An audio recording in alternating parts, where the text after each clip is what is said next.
Bonjour, aujourd'hui je viens vous parler d'un thème qui me tient beaucoup à cœur.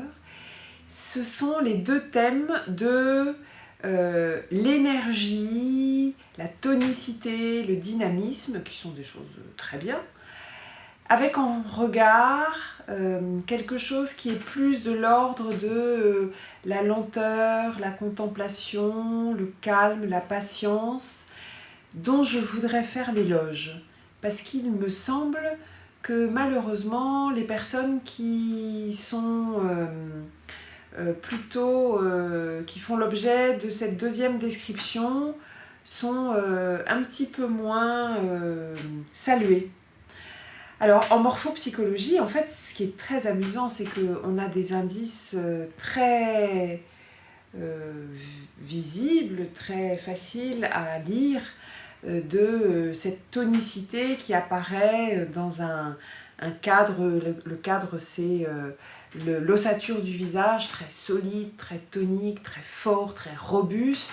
Et puis ce qu'on appelle les récepteurs, les yeux, le nez, la bouche, les oreilles, qui sont particulièrement pour les yeux, le nez, la bouche, très fermes, avec un petit mouvement ascendant, qui parle de quelque chose qui est plein de vitalité, qui démarre au quart de tour, qui a envie d'être dans l'action le plus possible.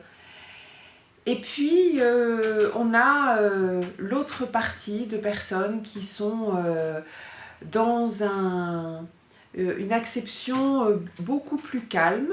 Donc, c'est de gens qu'on remarque moins forcément, qui sont beaucoup plus à l'écoute, qui sont plus spectateurs, alors que les premiers étaient beaucoup plus acteurs des événements. Et donc ces spectateurs, finalement, sur un plan morphologique, ce sont des personnes qui sont beaucoup moins toniques. Alors elles ont un cadre plus effacé, un petit peu plus frêle, un petit peu plus discret. Et puis elles peuvent avoir des récepteurs, c'est-à-dire les yeux, le nez, la bouche, qui tombent un petit peu.